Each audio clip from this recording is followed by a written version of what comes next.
Seja bem-vindo ao canal EBD José Augusto Andrade. Estaremos fazendo nessa semana o estudo da revista Palavra e Vida da Convenção Batista Fluminense, a lição 4 desse quarto trimestre de 2021. Essa lição tem como texto base Gálatas capítulo 1, versículos de 6 a 10. O título dessa lição é O Evangelho da Graça, a Carta aos Gálatas. Quem escreveu essa lição foi o pastor Ronaldo Silveira Mota. Formou-se em teologia pelo Seminário Teológico Batista Fluminense e em Direito. É mestre em teologia, casado com Santa Fé Nunes Campo Mota e pai de Rebeca e Débora. Atualmente coopera com a Igreja Batista Copa Leme, Rio de Janeiro. O tema central dessa lição desse quarto trimestre é Epístola para o Nosso Tempo, ou Carta para o Nosso Tempo, né? Desde já, nosso agradecimento a esse querido pastor Ronaldo Silveira Mota, que faz parte da Convenção Batista Fluminense e também um dos autores dessa revista. Então, irmão, nós vamos estudar o Evangelho da Graça, a carta aos Coríntios, carta aos Gálatas, e estaremos fazendo a leitura agora, Gálatas 1, 6 a 10, que diz assim: Maravilhe-me de que tão depressa passeis daquele que vos chamou a graça de Cristo para outro Evangelho, o qual não é outro, mas há alguns que vos inquietam e querem transtornar o Evangelho de Cristo. Mas ainda que nós mesmos, ou um anjo do céu vos anuncie outro evangelho, além do que já vos tenho anunciado, seja anátema. Assim como vos dissemos, agora de novo também vos digo, se alguém vos anunciar outro evangelho, além do que já recebeis, seja anátema. Porque persuado eu agora homens ou a Deus? Ou procura agradar a homens? Se tivesse ainda agradando aos homens, não seria servos de Cristo. Então, irmãos, aqui nós vemos, o apóstolo Paulo já reivindicando a autoridade apostolado e falando sobre a sua doutrina, a doutrina de Cristo. Então diz assim: essa epístola, essa carta, foi escrita provavelmente entre os anos 49 e 55 de Cristo, aproximadamente entre 49 e 55 depois de Cristo. As igrejas da região da Galácia talvez sejam as mais antigas escritas por Paulo, e era uma província romana da Ásia Menor, a qual foi evangelizada por Paulo. As suas viagens missionárias ali se estabeleceram várias igrejas nessa região. Portanto, a carta é endereçada não a uma igreja, mas às igrejas. Então, era uma região da Galácia, Então, abrangia várias outras igrejas, A carta aos Gálatas, Motivo da carta. Qual era o motivo da carta que Paulo escreveu essa carta, Tinha um motivo específico, Um dos erros frequentes daqueles dias e também de hoje é que Paulo chamou de fermento do legalismo, então conhecido como galacianismo. O estudo da carta aos Gálatas é fundamental para se corrigir erros doutrinários da fé cristã. Então, como a igreja estava se formando, então era necessário ponderar ali alguns pontos sobre a fé cristã, ou as doutrinas cristãs. É comum a confusão entre a lei e a graça, onde se prega o cumprimento da lei como algo exigível para justificação diante de Deus. Então havia uma legalização da graça, uma legalização ali das doutrinas, nos costumes da lei, e não da graça. Então Paulo foi ali, escreveu essa carta para pôr alguns pontos que os Gálatas tinham dúvidas ou alguns queriam até impor a sua vontade. Paulo se apresenta nos versículos 1 e 2. Paulo, apóstolo, não da parte dos homens, por homem algum, mas por Jesus Cristo, por Deus Pai, e ressuscitou dos mortos. a todos os irmãos que estão na Galácia. Então, primeiro ele faz a apresentação dele, né? Nesse versículo 1 e 2. Aos leitores como apóstolo, não da parte do homem, e por intermédio algum, mas por Jesus Cristo e por Deus Pai, que o ressuscitou dentre os mortos. Ele não foi comissionado nem apresentava alguma instituição humana, mas unicamente Cristo. Vale dizer que nos versos 10 a 24, Paulo se apresenta como alguém credenciado pelo Senhor a pregar o Evangelho. Por isso não fazia para agradar aos homens, mas ao Senhor. Então, irmão, no Evangelho nós devemos agradar ao Senhor e não aos homens. Quando nós estamos evangelizando, quando nós estamos vivendo a plenitude do Evangelho. E muitas das vezes nós queremos agradar a homens, não a Deus, né?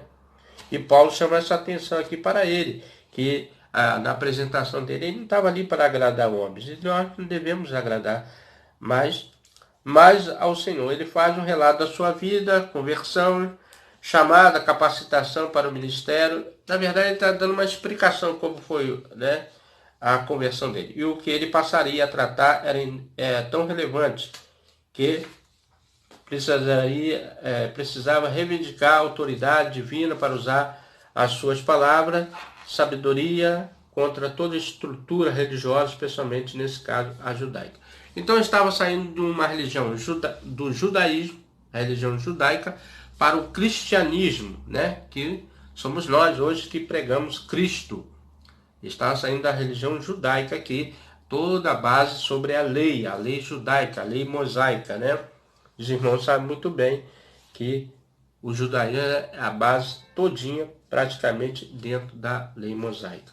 Paulo expõe a insegurança que pairava naquelas igrejas, depois de enaltecer o evangelho da graça. Então nós vamos ver aqui no versículo 4 e 5 que ele fala o que? O qual se deu a si mesmo pelo nosso pecado, livrar o presente século mal, segundo a vontade do Deus Pai, a qual glória para todos sempre. Então ele está falando de Jesus Cristo, que Deus o levantou, né, para livrar do presente mal. E ele passa a condenar o evangelho das obras. Ele se sente espantado pela rapidez com aqueles crentes relataram as doutrinas judaizantes. Para ele, esse é outro evangelho. Então, na verdade, eles queriam introduzir a lei dentro do cristianismo. Mas a graça é através de Cristo. Maravilha de ter tão depressa passado daquele que vos chamou a graça de Cristo para outro evangelho, o qual não é outro, mas há alguns que vos inquietam e querem transtornar o evangelho de Cristo. Então ele está chamando a atenção aqui, né? Para esse outro evangelho, afinal de contas, não é o evangelho da graça. Para ele, aí ele vai falar aqui no versículo 8 e 9, ainda nós mesmos, o anjo do céu, vos anuncia outro evangelho. Então, se alguém pregar alguma coisa fora das escrituras, já seja considerado maldito ou anátema, porque está fora dos padrões cristãos, né? Do evangelho da graça de Cristo. Não era simplesmente fazer opção entre essa ou aquela doutrina, mas trocar a verdade pela mentira.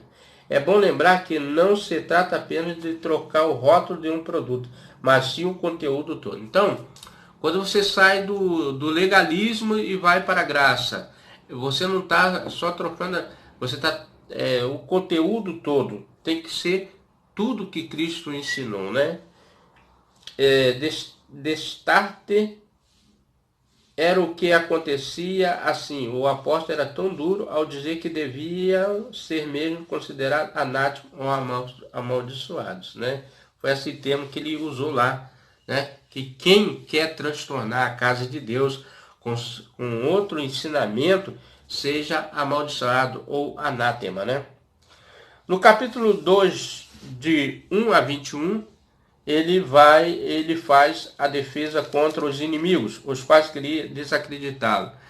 Então ele fala aqui de um relato que ele passou 14 anos, né? Que subiu novamente a Jerusalém com Barnabé, levando consigo Tito. Ele subiu por uma revelação, expôs o evangelho e pregam entre os gentios, particularmente aos que estavam em estima, para que de maneira alguma não corresse ou não tivesse corrido em vão. Então, irmão, ele faz novamente a reivindicação, né?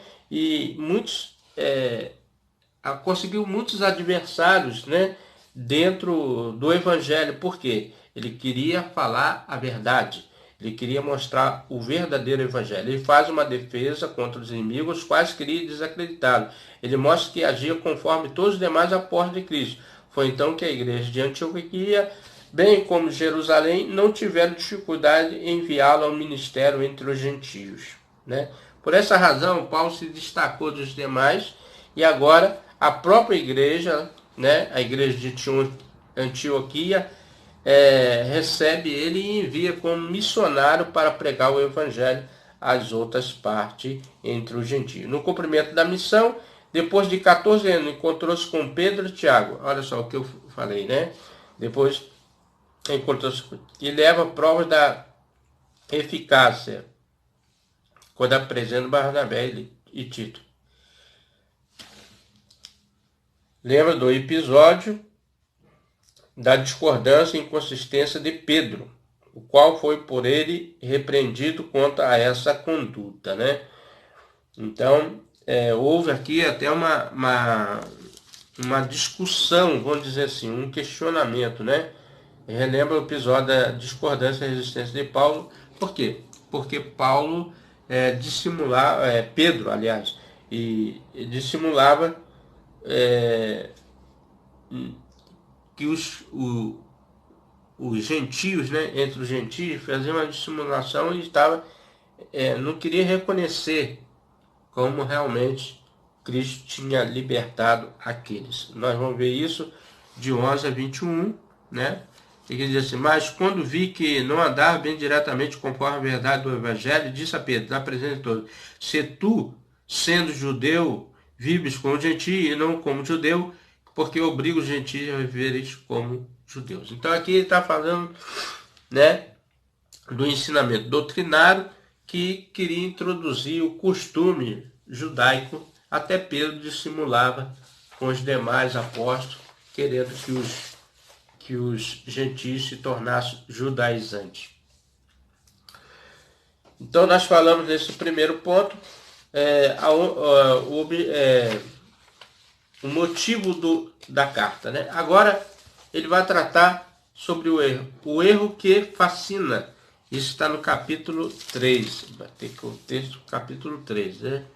Paulo vai mostrar como o erro fascina o ser humano e como até os crentes são enganados.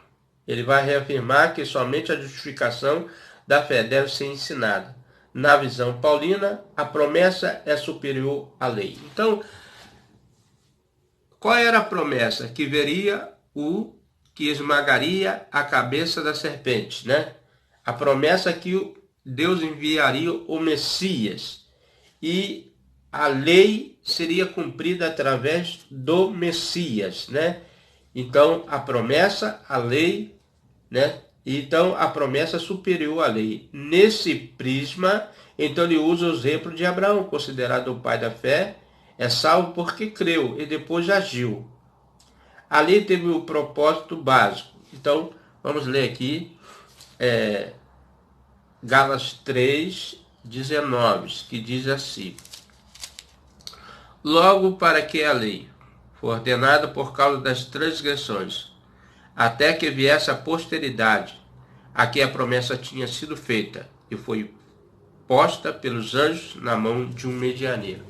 Nós sabemos que o medianeiro, esse medianeiro é Cristo, né? Cristo é o que faz o elo entre Deus e os homens. Ele faz a mediação entre nós e Deus. Faz a ponte, vou dizer assim. Demonstrar ao homem a sua imperfeição, incapacidade e assim sentir a necessidade de um Salvador. Então nós sabemos que hoje nós temos um Salvador, que é Cristo, que morreu em nosso lugar. E os homens não foram capazes, porque os homens são imperfeitos. E ele fala sobre a necessidade de um Salvador, um sumo sacerdote perfeito, que é Cristo. Portanto, uma vez que Cristo chegou, nós estamos submissos a ele e não mais debaixo do jugo da lei, né? É lindo saber que em Cristo todos somos iguais. Não há mais distinção entre judeu e grego. Então, irmão, Agora, há um só mediador entre Deus e os homens, Jesus Cristo, né? Agora, quem faz a mediação não é mais sobre aquele sacrifício, né? Que era de ano em ano feito pelo sacerdote, mas agora um único sacrifício feito por Cristo na cruz, e nós estamos debaixo da graça através de Cristo. Escravo ou livre, homem ou mulher.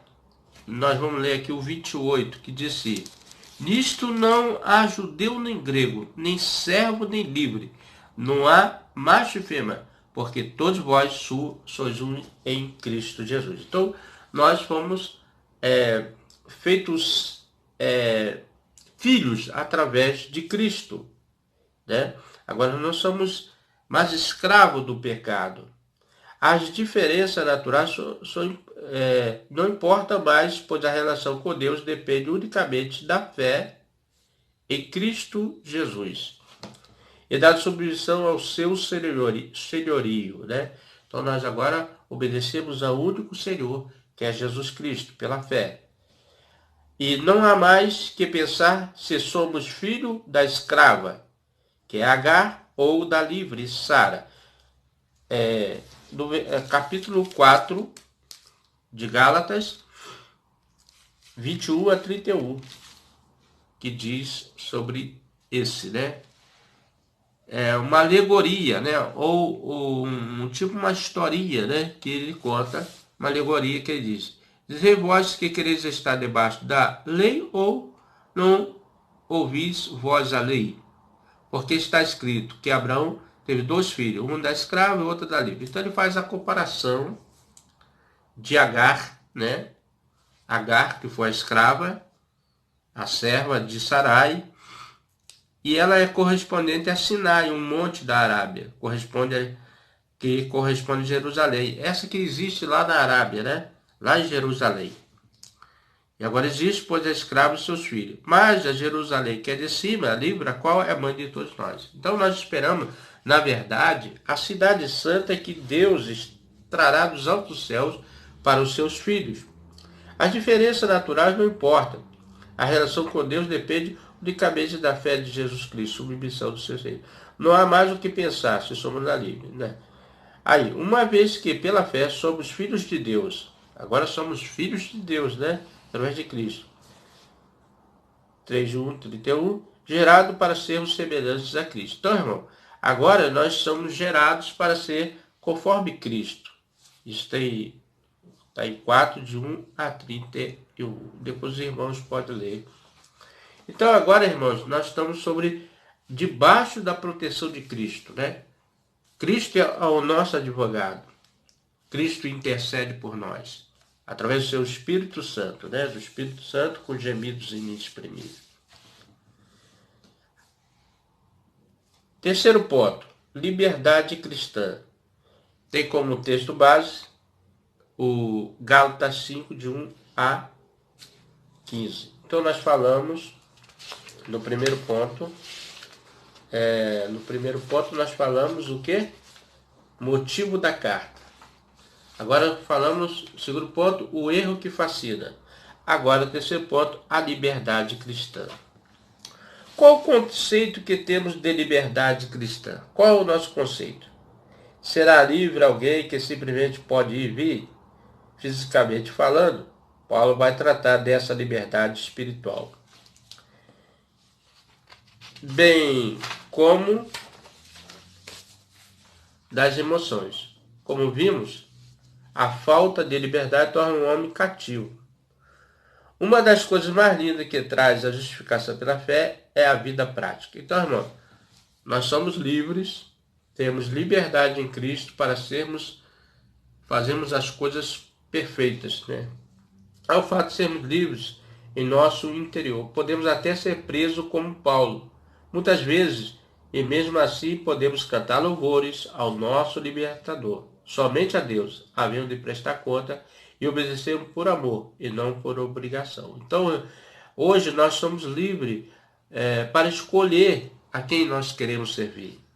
Se é o pecado que nos oprime, que nos escraviza, ou se queremos ser livres para adorar a Deus. Pois sabemos que o seu caminho é perfeito e leva à vida. Jesus Cristo mesmo diz: vinde a mim todos vós que estáis cansados e eu vos aliviarei.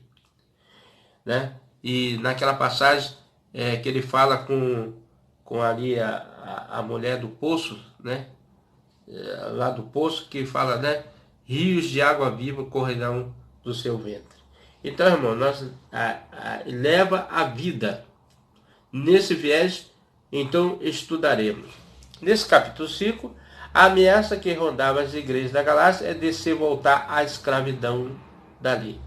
Como que eles voltariam à escravidão da lei, irmãos? Praticando a própria lei. Porque a lei, ela não tem capacidade de dar libertação para a alma, né? Ela só tem capacidade de dizer quais são os crimes que a pessoa cometia. E ali a escravidão se tornava escravo da lei, com aqueles rituais, com aquelas que nunca chegaria ao fim o cumprimento daquela lei. Desprezando dessa forma a liberdade que Cristo alcançou. Então, Cristo cumpriu na cruz tudo aquilo que nós não conseguiríamos através da cruz. Aliás, através da lei. Era necessário um libertador. A liberdade do poder do pecado e da lei mosaica. É o que caso presente estudo. Então, irmãos, se nós estivéssemos debaixo da lei, seria muito difícil alguma alma se salvar.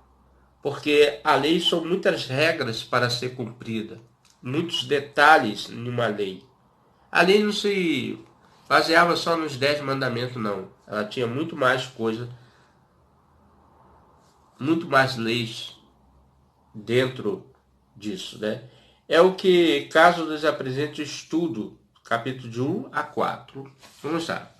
Estais, pois, firme na liberdade com que Cristo nos libertou, e não tornei a meter-vos debaixo do jugo da servidão. Ele está falando da lei. Eis que eu, Paulo, vos digo que, se deixares circuncidar, Cristo de nada vos aproveitar. Tá. Então os irmãos sabem da lei da circuncisão, que todo macho era apresentado. E de novo protesto que todo homem que se deixe circuncidar, que está obrigado a guardar toda a lei. Então, irmão, a lei não era só alguns detalhes, mas tinha que cumprir toda a lei. E haja condições para guardar essa lei, né? Separado estáis de Cristo, vós que justificais pela lei, da graça tende caído. Então, ele está chamando a atenção para aqueles que foram alcançados pela graça, para não deixar voltar aos velhos rudimentos, né? A lei, que ela teve a sua importância e o cumprimento dela através da vida do Redentor, né? Cristo cumpriu toda a lei em si mesmo. Somos exortados de fato que devemos permanecer nessa liberdade. Qual a liberdade? A liberdade em Cristo. Temos liberdade em Cristo. Para fazer tudo o que queremos? Não. Liberdade para fazermos aquilo que Deus aprova, né? Porque, do contrário, a obra de Cristo torna-se em vão. Então, ela se torna em vão quando? Quando nós deixamos de cumprir o amor de Cristo, a obra de Cristo. Será que Cristo morreu em vão? Então ele pergunta, será que aquele sacrifício que ele subiu na cruz do Calvário para cumprir, será que é em vão em nossas vidas? Devemos lá guardar aqueles princípios, né? Que até Isaías fala que Deus já não tinha prazer mais sobre aquele sacrifício, que guardar dias, anos, estações e tempos. Então, devemos estar sempre refletindo. Isso é o que acontece quando pensamos que podemos fazer alguma coisa ou obedecer alguma lei para sermos salvos. Por que não somos salvos através da lei? Porque quando nós fazemos obras, nós não somos capazes de nós mesmos salvar, ainda que tenha regra para que nós se salvamos, né? Mas não vai ter condição, né? Porque vida só através de Jesus. É como se ele submetesse ao Salvador. por nós mesmos, ou seja, por nossas obras. Então, viu, irmão? Então, as nossas obras não têm capacidade de salvar. A obrigação de guardar a lei é imperiosa. E quem é capaz de realizar esse feito? Ó, então, quem é capaz de cumprir a lei? Né? Os falsos mestres que andavam entre as igrejas ensinavam dessa forma, o que para o apóstolo é impedimento para continuar bem a caminhada cristã. Então ele vai falar aqui no versículo 7. Correis bem, quem vos impediu para que não obedeçais à verdade? Né? Paulo terá de advertir que a liberdade não pode dar lugar à licenciosidade, pois uma vez que formos chamados à liberdade, não se pode dar lugar à carne. Né? Não é porque você é livre que você vai cometer delitos, que leva à anarquia. Então, nós vamos ver aqui, quando nós damos lugar à carne, que leva à anarquia. Versículo 13 diz assim: porque vós, irmãos, fostes chamados à liberdade. Não useis então da liberdade para a ocasião à carne, mas servimos uns aos outros pelo amor. Né? Então, nós devemos sempre fazer o bem, amar a Deus sobre tudo. Note o que é o outro extremo, a licenciosidade para pecar. Nós não temos essa liberdade para pecar. Nós somos livres em Cristo para servir ao Deus em santificação. Guardar nossas vidas em santificação.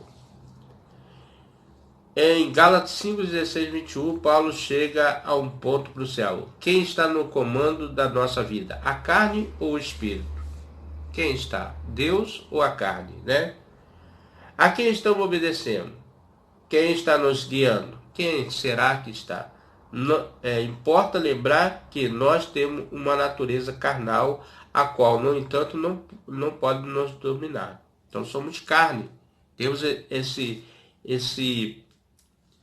essa falha, né? Vou dizer, essa falha do nosso DNA, quando o pecado entrou no mundo, se tornamos carnais. Carnais quer dizer pessoas que não se santificam, não buscam a Deus com um coração puro, né? Somos muito mais do que simples animais do campo. Somos a imagem e semelhança de Deus. Então, nós somos a imagem e semelhança de Deus. Quando nós dizemos imagem e semelhança de Deus, nós temos que ter os atributos, né, os caráteres de Deus, na verdade, né? Os atributos, os caráteres de Deus. Se nós existem essas duas forças que se opõem para que não façamos o que queremos, cabe a cada um de nós escolher quem vai nos conduzir, o espírito ou a carne. Então, irmão, devemos ter essa clareza na nossa vida, né? O que nos conduz. Contudo, é preciso andar pelo espírito. Devemos andar. Versículo 16. Digo, porém, andai espírito e não cumprirei a concupiscência da carne. Né? Para não cumprir a concupiscência da carne, saber os desejos maus, impulsos e apetites carnais que dão prazer momentâneo. Né? Ela realmente, o prazer do pecado, prazer momentâneo, satisfaz a carne, mas se escraviza e logo adiante leva à morte. Então, quando a pessoa não se liberta do pecado, quando ele não se arrepende dos atos que ele cometeu, ele pode ter ali a sua morte espiritual. Como tem sido a sua conduta boa ou má? A expressão milita, 5, 17, 18, demonstra que a nossa mente se torna campo de batalha. Né? Então nós travamos uma luta entre o espírito e a carne, nosso desejo e o que o espírito quer para a nossa vida. Aquele a quem nos submetemos, passando mais tempo, será o vencedor. Se nós submetermos ao espírito, nós seremos vencedor da carne. Mas se nós procurarmos só as coisas da carne, perdão, com certeza a carne vai prevalecer, né? Teremos alegria, paz ou desilusão e dor? Paulo tem cuidado de selecionar algumas obras da carne, as quais podem ser assim divididas na área do sexo. Na área do sexo, a prostituição, a impureza, a lascívia. Na área da religião, idolatria e feitiçaria. Na área social, inimizades, porfias, ciúmes, ira, discórdia, dissensões, facções e inveja. Na área da alimentação, bebedice e glutonaria. Será que ainda há alguém entre nós escravo de algum desses pecados? É uma pergunta genérica aqui, tá, irmão? No entanto, a marca do verdadeiro cristão está em produzir o fruto do Espírito. Nós devemos fazer isso, né? Que está em Gálatas 5, 22 e 26. Mas o fruto do Espírito é amor, alegria, paz, que são os frutos produzidos no relacionamento com Deus. Longanimidade, benignidade e bondade, que são frutos produzidos no nosso relacionamento com os outros. E os demais frutos são produzidos em nosso relacionamento conosco. Fidelidade, mansidão, domínio próprio.